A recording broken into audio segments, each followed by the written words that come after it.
네, 국가의 가장 중요한 책무는 국가 공동체를 유지하고 국민의 생명 안전을 지키는 것입니다. 그래서 안보 문제는 언제나 가장 중요한 국가 과제입니다.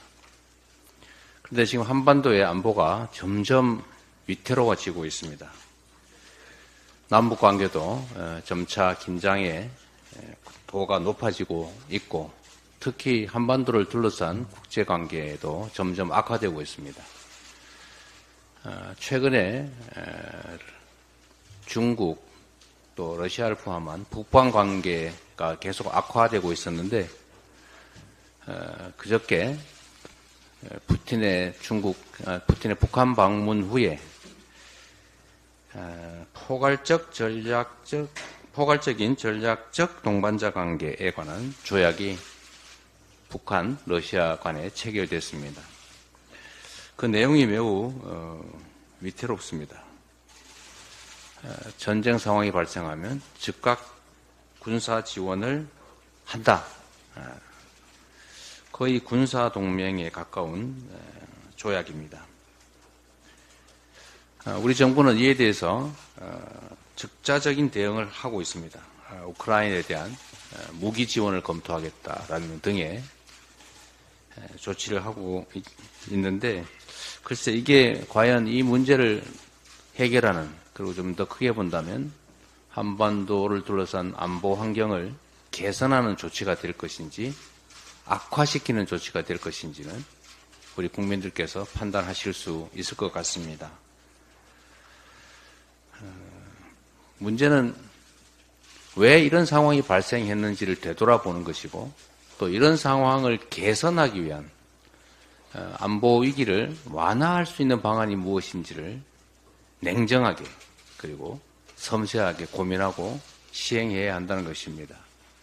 그래서 외교 문제는 중요합니다.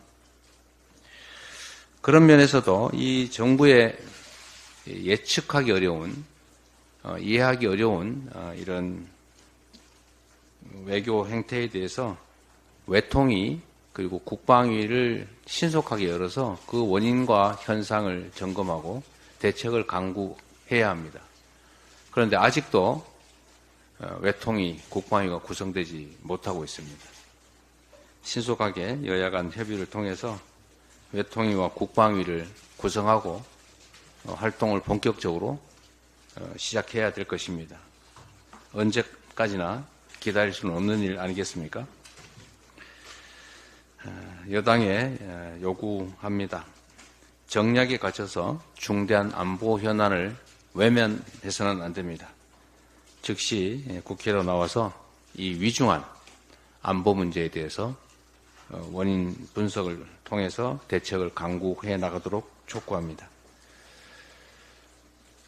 오늘 해병 순직 사건, 그리고 진상규명을 방해하는 수사 외압 사건의 진상규명을 위한 중요한 청문회가 열립니다. 국민의 명령을 받들어서 진실의 문을 활짝 열어 젖혀야 합니다. 그리고 그에 상응하는 책임을 반드시 물어야 할 것입니다. 정부 여당은 지금이라도 은폐에 급급할 것이 아니라 국민의 명령에 따라서 진실을 밝히는 일에 동참해야 합니다. 우리 민주당은 오늘 청문회를 시작으로 특검법을 통과시켜서, 그리고 또 그에 병행해서 국정조사를 통해서 반드시 진상을 규명하고 상응하는 책임을 묻는 한편으로 다시는 이런 일이 발생하지 않도록 하는 방지 대책을 세우도록 해나가겠습니다.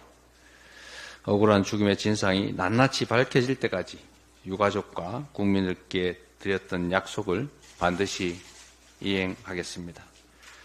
회의를 마치겠습니다.